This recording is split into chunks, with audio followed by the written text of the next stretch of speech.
الحمد لله رب العالمين والعاقبة للمتقين ولا عدوان إلا على الظالمين والصلاة والسلام على إمام الموحدين الذي بعث رحمة للعالمين وعلى آله وصحبه أجمعين. أما بعد، السلام عليكم ورحمة الله وبركاته. بإذن الله سبحانه وتعالى این حلقه 16 از آموزش توحید است و ان شاء الله تعالی در این حلقه مسائل چند که به موضوع حلقه گذشته تعلق دارد، یعنی دعوت به سوی توحید، صحبت خواهیم کرد. بارک الله فیکم. در این 5 حلقه گذشته ما فهمیدیم که انسان موحد باید اولین دعوتش به سوی الله، به سوی یکتاپرستی و به سوی توحید باشد و به سوی الولاء و البراء و به سوی کفر بالطاغوت و به سوی تحقیق توحید باشد.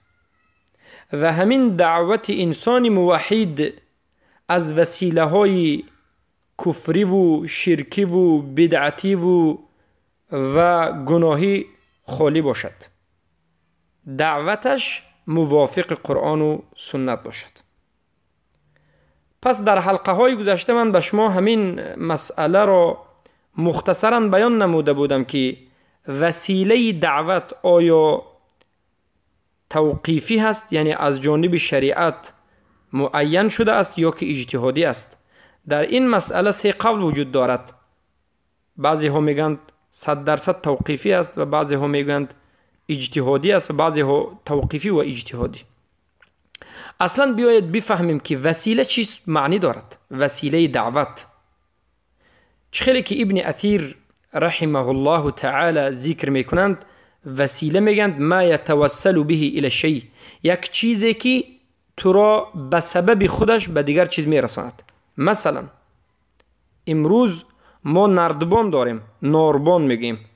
یک وسیله است که شما را به بالا میبرد. زینه پایه ها داریم که شما را، یک وسیله است که شما را به بالا میبرد. بله، امروز اینترنت هست که یک وسیله برای تعلیم گرفتن است.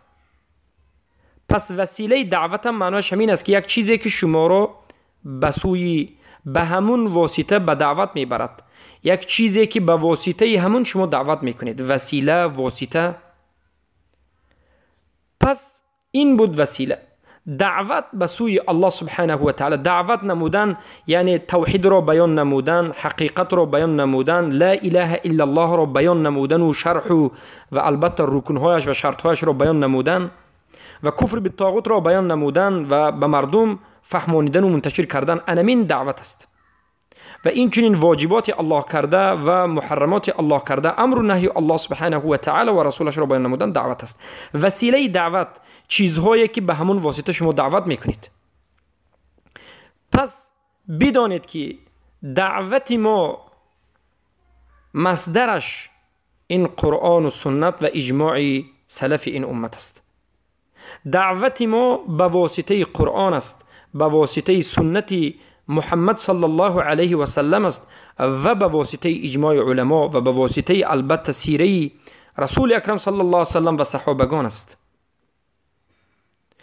اما بعضی از چیزهای وسیله های نوی که امروز برآمده است، استفاده بردن اون جایز است یا نیست؟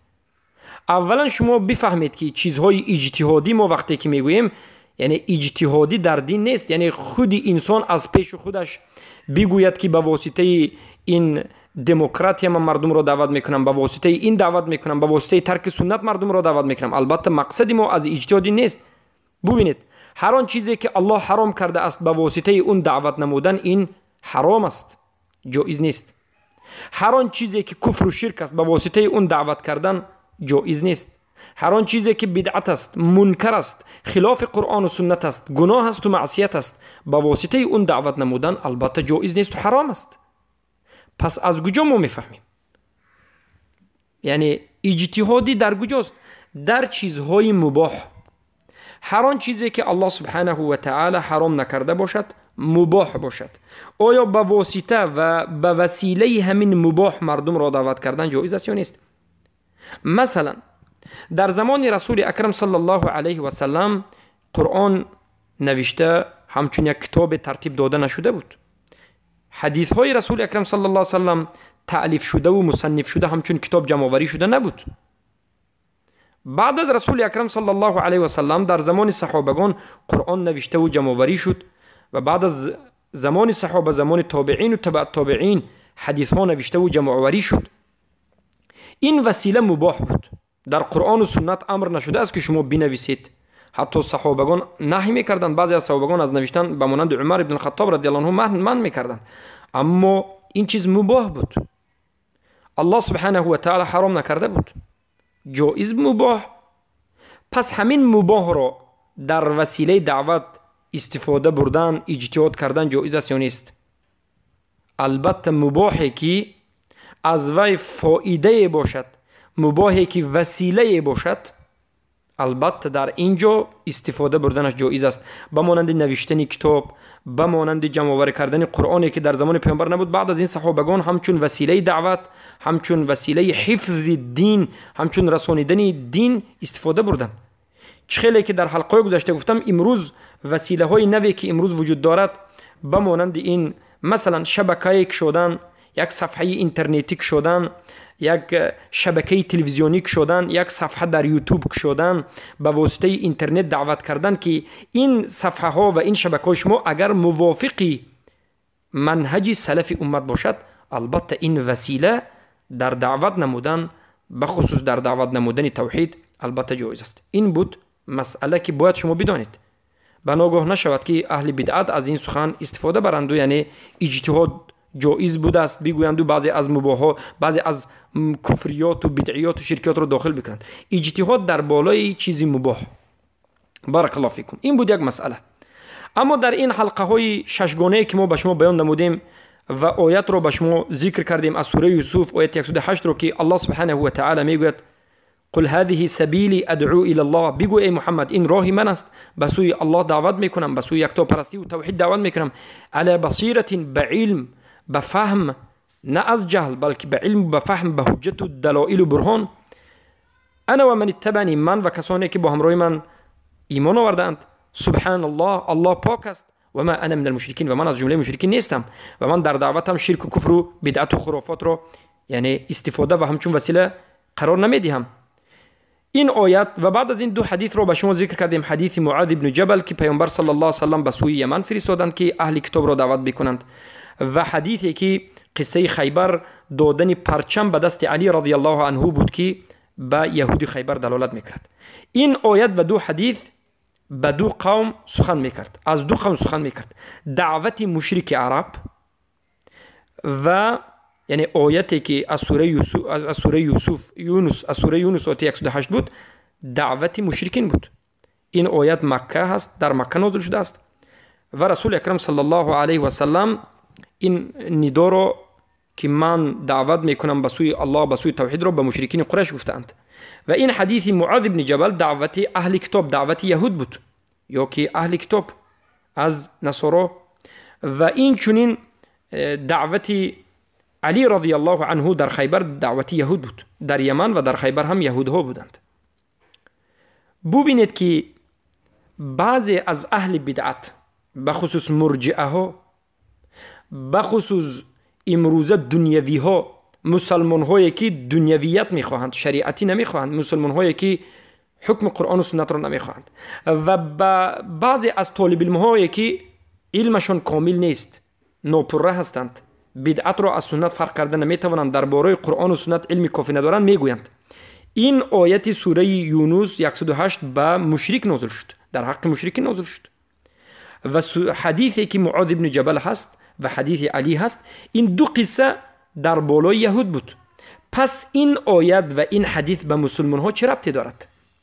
اولا میگوییم که این سخن شما، این سؤال شما سؤال بدعتی هست. این سؤال شما از جهل شما در بالای قرآن و سنت به وجود آمده است. و بعد از این میگوییم که عقیده اهل سنت و جماعت این است که العبرة بعموم اللفظ لا بخصوص السبب. عبرت از قرآن و سنت به عموم لفظ است، نه به خصوص سبب، نه به خصوص نازل شدن این آیت.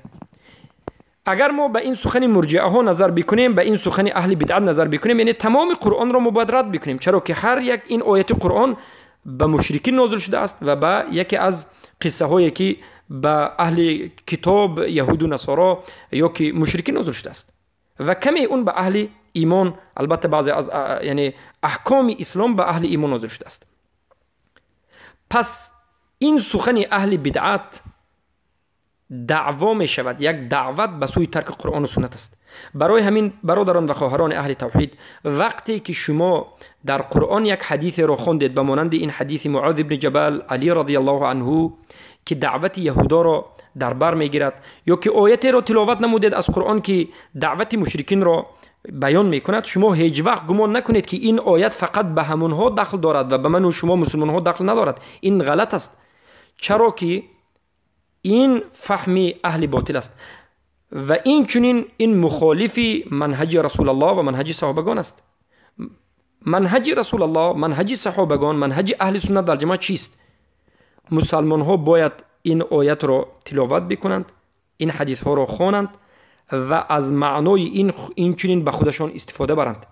عبارت به عموم لفظ است، یعنی از همین لفظ هایی که در این آیت آمده است، در حدیث آمده است، عموما این آیت را به بالای این امت هم تطبیق کنند و آیت و حدیث را به سبب نازل شدنش فقط به همونها دخل دارد گفتن این سخن اهل بدعت است. پس شاید کسی به شما همچنین شبهه زند، کسی به شما شاید همچنین شبهه آورد که این حدیث به اهل یهود، آیت به اهل مشرکین دخل دارد، به اهل اسلام نه. این البته سخنی بگفتیم غلط است. پس ما به مشرکین عرب که این آیت سوره یونس 108 به مشرکین عرب دخالت دارد، تمام مشرکین این امت را قیاس میکنیم. هر انسانی که خودش را مسلمان بگوید مشرک باشد، بمانند قبر پرست، بمانند ولی پرست، بمانند درخت پرست و مزار پرست و چیزی نباشد، عبادتش را به همین غیر الله انجام بدهد، نظر و توکل و ذبح و محبت و سجده و رکوع را به غیر الله، به دیگر چیزی، به مزار، به یگان مزار دیوانه بهاءالدین، شیخ مصلح الدین، کدام اولیاء ایشان سرکند، این مشرک است. پس همون آیت سوره یونس 108 که به مشرکین دلالت میکرد و نازل شده بود، به اینها دلالت میکند و به اینها نازل شده است. انا علم در کجا است؟ فهم صحیح انمین است. و این چنین کسانی که مشرک شده اند در باب حکم، یعنی اعتقاد کرده اند که به حکم غیر الله حکم کردن جایز است و به حکم غیر الله حکم میکنند، که اینها مشرک هستند. و کسانی که مشرک شدند در باب اطاعت، یعنی اطاعت میکنند به کسی که به حکم غیر الله حکم میکند، اطاعت میکنند به کسی که مخالف قرآن و سنت امر میکند، به همون اطاعت مطلقی میکنند، مشرک شدند. مشرک در اطاعت، شرک در اطاعت. و کسانی که در قانون براری مشرک شدند، یعنی چخیل قانون میبرارند، قانونی که به مخالف قانون الله و رسول است، به غیر قانون الله و رسول قانونی نوی را میبرارند، کنستیتوسیا میسازند، به مانند مشرکین پارلمان نشسته و دپوتات ها. اینها مشرک در قانون براری شده است. این را میگن تشریع یعنی قانون براری و قانون گذاری. کسانی که مشرک در طلب حکم شدند در محکمه، هر کسی که سود میکند یعنی حکم غیر حکم الله میکند مشرک است. اما کسی که به محکمه کفار ماجرا، مشکلی و مناقشه خودش را میبرد و پیشنهاد میکند، مراجعت به محکمه این کفار دموکراتی میکند، این هم مشرک شده است. پس این مشرکین را ما قیاس به مشرکین قریش میکنیم و چگونه که رسول اکرم صلی الله علیه و سلم مشرکین قریش را به سوی توحید دعوت کرده بودند، ما هم این چنین انسان ها را باید اول به سوی توحید باید دعوت بکنیم، به سوی ترک شرک و به سوی کفر بالطاغوت و به سوی لا اله الا الله باید دعوت بکنیم. انمین هست مقصد ما از این درس ها، همین است. یک کسی که خودش را به امت اسلام نسبت بیاد و مشرک است، شما او را به سوی توحید دعوت بکنید. امروز از همه مسئله که مهمترین مسئله هست، مسئله که امت اسلام به نهایت حاجت شدید بر بیان این مسئله دارد و بزرگترین مسئله و موضوع در اسلام است، این دعوت به سوی توحید است. کمبودی امت اسلام در تطبیق توحید، در دعوت به سوی توحید و چگونه دعوت نمودن به سوی توحید است و چگونه معامله نمودن به این مشرکین است. پس مشرکینی که خودش را به امت اسلام نسبت میدهد که این مشرک شده است و مرتد شده است، مثل همون مشرکین است که ما باید این آیت را به اینها هم نازل بکنیم. و این چونین یهود و نصارا به یهود و نصارا دیگر از مشرکین این امت قیاس کرده می شود. چه خیلی که یهود و نصارا مشرک شد، چه خیلی که عیسی علیه السلام را پسر الله خواند، این از نصارا بود، اما یهودی ها عزیر ابن الله گفتند، عزیر یکی از پیامبران الله را پسر الله گفتند. امروز می بینیم که صوفی ها اولیا را به درجه اله رسانیده است. امروز می بینیم که حکومت های این کفری حاکمش را به درجه اله گرفته است، حاکم را می پرستد، معبود گرفته است، 100% به حکم همون اطاعت می کند، به خاطر همون جان فدا می کند. امروز می بینیم که این حزب های یعنی ساخته شده، حزب هایی که خودش را به اسلام نسبت می دهد، حزب های بدعتی کفری شرکی، رئیسش را طاغوت سری خود گرفته است و همچون اله می پرستد و تمام سخنهایش را 100% مخالف قرآن باشد هم قبول می کند و اطاعت می کند. پس برادرم و خواهر بزرگوارم، ما اینها را باید به سوی توحید دعوت بکنیم. تمام مسلمان هایی که ضعیف در توحید هستند، به کفر و شرک و یعنی بدعت و مخالفات و کفر واقع شدند، باید اول به سوی توحید، به سوی تطبیق توحید، به سوی ترک شرک و به سوی کفر بالطاغوت و به سوی الولاء و البراء باید دعوت بکنیم. و بعد از این امت ما در حقیقت عزیز می گردد، امت ما متحول می گردد، جمعیت ما جمعیت مصلح می شود. بعد از این ما می توانیم که یک تغییراتی را به وجود بیاوریم، بعد از این می توانیم که عزیز باشیم، عزت یافته باشیم و بعد از این می توانیم که قرآن و سنت را تطبیق بنماییم. اما در غیر این صورت البته این ناممکن است. پس مشرکین قبر پرستا، یا که مشرکین حکومتی هایی که با این تفصیلاتش به شما بیان نمودیم، یا مشرکین و کفاری که از این حزب و جماعت هایی که مخالف قرآن و سنت هستند و حکم و تشریع منحرف دارند، یعنی حکم غیر حکم الله را میخواهند، پس یا که براءت ندارند یا که کفر به طاغوت ندارند و از اهل همین هاند، اینها را ما باید به سوی توحید دعوت بکنیم. هم یهود و هم نصارا، هم مشرکین و هم مشرکینی که خودشون را به اسلام نسبت میدهند، باید به توحید دعوت بکنیم. بارک الله فیکم.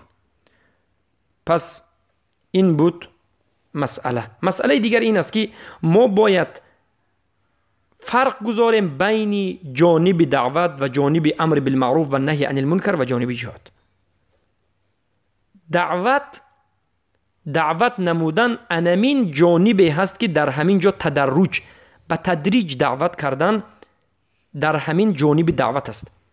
اما طرفی امر کردن، امر الله را رسانیدن و نهی کردن از منکراتی که الله سبحانه و تعالی منکر ذکر کرده است، در اینجا تدرج نیست. من شما وقتی که یک منکر رو میبینیم باید منکر رو منکر بگوییم، مردم رو داریم. وقتی که ما یک امر الله رو میبینیم باید رسانیم. این جانب امر معروف و نهی از منکر در اینجا تدرج وجود ندارد. جانب رد منکر تدرج نیست. یعنی اینچنین نیست که حالا یک انسان یک گناه رو میبیند میگه ما حالا به این گناه کار نداریم، کفر رو میبیند میگه که ما به این کفر کار نداریم، ما اول دیگر کار میکنیم. زنا رو میبیند، کفر رو میبیند، شرک رو میبیند، بدعت رو میبیند، میگه که نه ما اول دیگر کار. نه والله، اول وقتی که منکر و کفر شرک رو دیدی باید در همون وقتش رد بکنی. اما دعوت این دیگر چیز است. دعوت یعنی اول انسان رو به توحید دعوت میکنی، توحید رو قبول کرد، بعد از این به البته واجبات، خواندن نماز و داشتن یعنی دادن زکات و داشتن روزه و حج و غیر واجبات را آهسته تدرجاً زینه به زینه میرسونی. اما رد منکر، انکار منکر و امر به معروف، این چی نیست؟ درجه به درجه نه، بلکه در همون وقتش یک باره باید کرده شد. بارک الله فیکم. پس این بود یک مسئله ضروری که به باب گذشته تعلق دارد. بارک الله فیکم. اما مسئله دیگری که ما درباره این مسئله باید صحبت بکنیم و بفهمیم، این مسئله دعوت اهل بدعت است. پس ببینید ما به شما بیان نمودیم دعوت اهل توحید رو. دیدید که یک انسان موحد است، دیدید که جمعیت توحید است، به اهل توحید واجبیات رو میرسونید، مستحبات رو میرسونید، دعوت میکنید. اما دیدید که مردم اهل توحید نیست، اهل شرک است، مشرک است، مرتد است، کافر است، اهل رده و اهل کفر است، اهل قبر پرست و بدعتی هست. اینها رو شما به سوی توحید دعوت میکنید، به سوی یکتاپرستی و به سوی حکم الله. از کدام جهت شرک باشد شما همون جهت رو به سوی توحید دعوت میکنید. شما اما وقتی که در رو بروی خود اهل بدعت رو دیدید، یک کس رو دیدید که خودش رو مسلمان میداند، شرکش آشکار واضح مثل قبر پرستو شرک ندارد، اما اهل بدعت است، اهل هوا و هوس است، اهل تعویل است و متأول است، اهل یعنی وقف است، کسی که حق رو میبیند و خاموش مینشیند، نه قبول میکند و نه قبول نمیکند. به این چنین اهل بدعت مبتدعان ما چگونه باید معامله بکنیم؟ اما اولا پیش از این بنگرید که یگان مبتدع، یگان بدعتچی عذر ندارد، در بدعتش عذر ندارد، نفهمیدم ندانستم گفتنش درست نیست. چخیلی که در تاریخ نجد شیخ محمد بن عبدالوهاب در صفحه 527 ذکر میکنند و میگویند ان التأویل الفاسد في الرد النصوص ليس عذرا لصاحبه كما انه سبحانه لم يعذر ابلیس في شبهته. تأویل فاسد کردن آیت قرآن و سنت های رسول اکرم صلی الله علیه وسلم را به دیگر معنا معنی داد کردن، تغییر دادن و تحریف کردن و رد کردن نصوص از قرآن و سنت به صاحبش هیچ عذری ندارد. هر کسی که بدعتش همچنین است که قرآن و سنت رد میکند، به دیگر معنا میفهمد، معنای اهل سنت را فهمت هم رد میکند و تعویل و تحریف و تغییر فاسد میکند، داند که این چنین انسان هیچ عذری ندارد، این بدعت دارد، این مبتدع هست، عذری ندارد. چگونه ای که ابلیس لعنت الله علیه وقتی که به آدم علیه السلام در جنت سجده نکرد، همین به سجده نکرده اش شبهه آورد، گفت من از آتش خلق شدم، آدم از خاک است، من بهترم. اما الله سبحانه و تعالی این عذرش رو قبول نکرد. خطا فهمیدی، این چنین فهم، این خطای فهمیده تو درست نیست، نگفت الله سبحانه و تعالی، یک و یک باره توقی لعنت کرد، یک و یک باره از جنت راند و تمام عبادت ها و اطاعت های پیش از این کردهش رو نابود کرد. بارک الله فیکم. پس انسان مبتدع عذری ندارد، خصوصا کسانی که متأول است، تعویلش تعویل فاسد است، با قرآن و سنت بازی میکند. بمانند امروزه فرقه های باطلی که از مدخلی ها هست یا که از این حزبی ها هست، میبینید که آیت قرآن را به طرف دیگر میکشد، احادیث رسول را به طرف دیگر میکشد. از ماتریدی و اشعری و صوفی کسی نباشد، اینها عذر ندارد، یعنی مبتدع هست. پس به این چنین انسان ها ما چگونه باید معامله بکنیم، چگونه دعوت بکنیم؟ هر کسی که دیده و دانسته خودش را یک انسان خردمند طالب علم گفته و بعد از این راه بدعت را اختیار بکند، متأول فاسد باشد، قرآن و سنت را رد بکند، حقیقت را رسیده است قبول نکند، با این چنین انسان ما نباید مناقشه و بحث و مناظره و وقت خود را ضایع بکنیم. به این چنین انسان سلف این امت دو نمود معامله داشتند. معامله اول، اگر قدرت و توانایی دارید این را عقاب بکنید، یک حبس کردن، زدن، لطکوب کردن در حبس تا توبه کردنش، که سلف این امت به این چنین اهل بدعت همچنین میکردند. اگر اهل بدعت را میدیدند که سخنهای هر خیل و این به این طرف و اون طرف میرود، نصوص قرآن و سنت را رد میکند و بدعت را آشکار میکند، این را عقاب میکردند، اذیت میدادند، میزدند و حبس میکردند. چرا که حکومت اسلامی بود.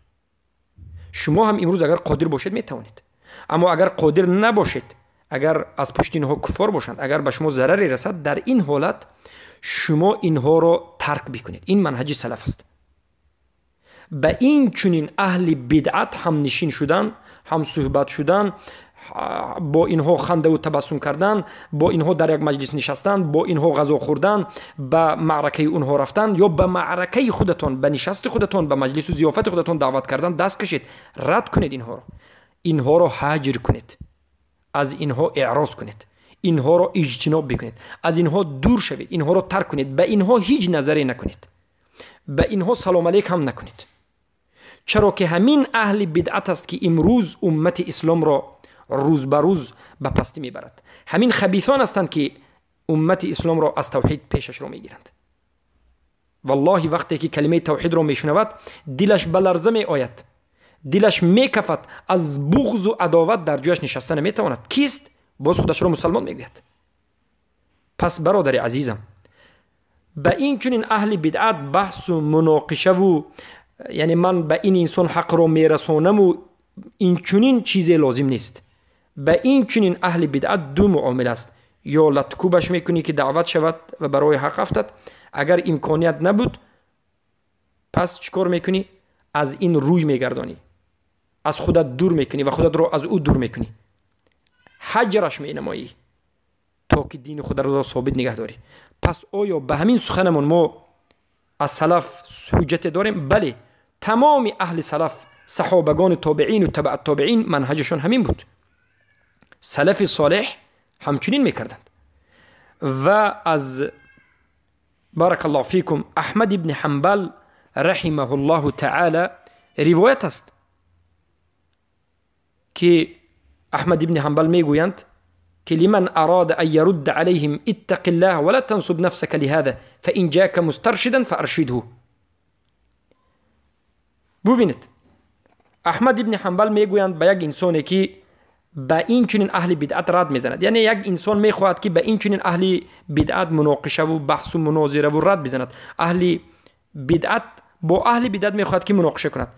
امام احمد ابن حنبل به این انسان اهل سنت میگن که ای اهل سنت، ای انسان، خودت را مشغول اهل بدعت نکن، خودت را مشغول یعنی سخنهای مبتلات اونها نکن، به اونها رد زدن هم مشغول نکن، اونها را حجر کن، اونها را از خودت دور گیر، به اونها هیچ معامله نکن، به اونها ننشین، نصوبت کن، نبیرو، نبیاید.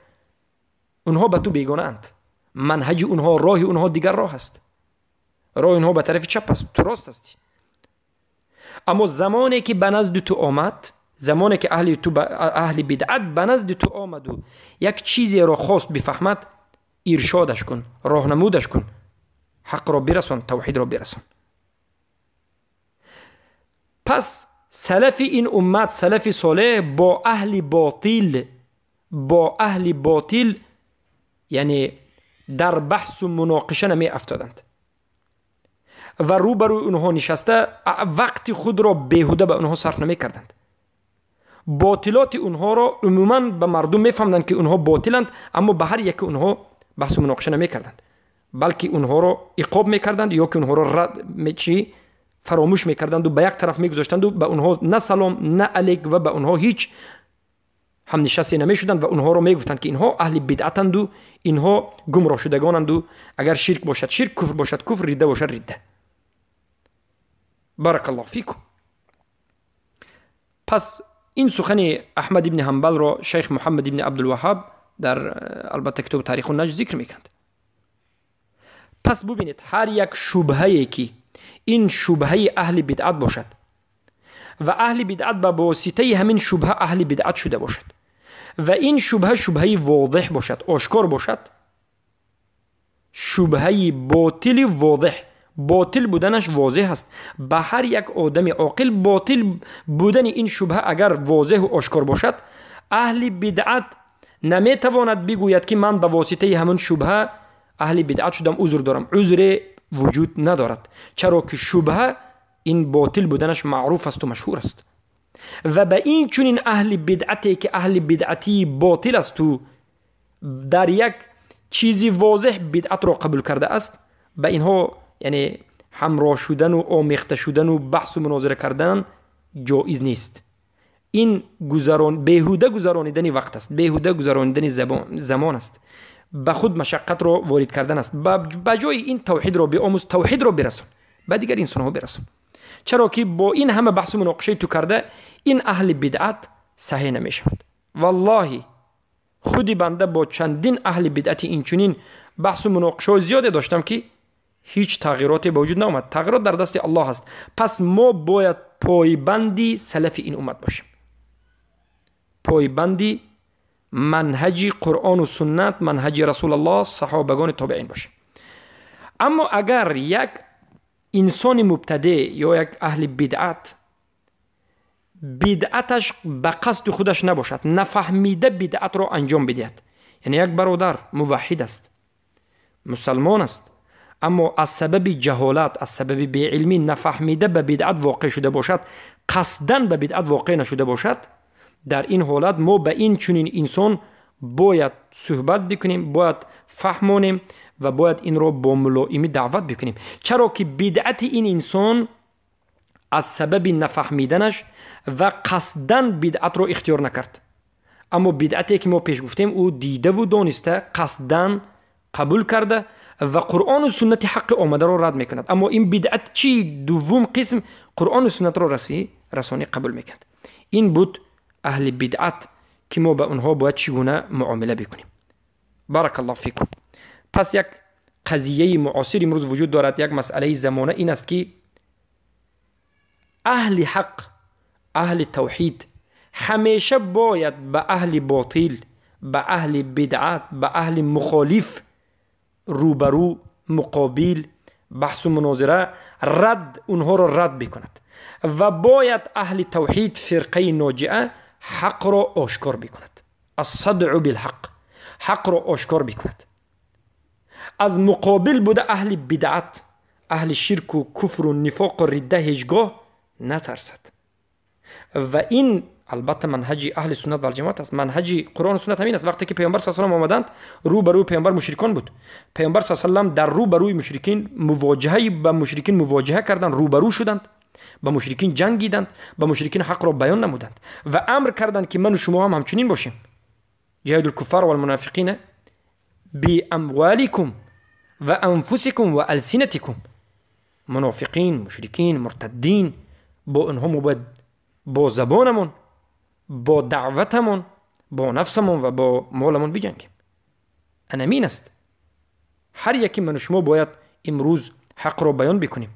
رو بروی ما اگر یکی از این اهل بدعت، از شرک بوده، از کفر بوده، از رده بوده، از نفاق بوده، از اهل بدعت بوده بیاید، ما از اونها هیچ پروایی نکنیم و باید حق را آشکار بکنیم و به اونها برسانیم. بارک الله فیکم. این بود یک مسئله مهمی، بینهایت مهمی دیگر. بارک الله فیکم. پس دعوت به سوی توحید به مفهوم عام و به مفهوم بزرگش بنگریم، بیان کردن توحید، بیان کردن شرک، بیان کردن حلال و حرام، یعنی مردم را بیم دادن و به نزد الله نزدیک کردن و فعلی انجام دادن طاعت، ترک کردن گناه، ترک کردن بدعت، رد بدعت و خرافات، که اصل همه این توحید، لا اله الا الله محمد رسول الله، فهم معنایش، اقرار و تصدیق و قبولش، بجا آوردن شروطش، تقاضا و طلباتهایش، الکفر بالطاغوت، کفر ورزیدن به طاغوت و چگونه ورزیدن و فهمیدن تمامش، الولاء و البراء، براءت نمودن از کفار و مشرکین و هم مسلکان و اهل بدعتش و غیره.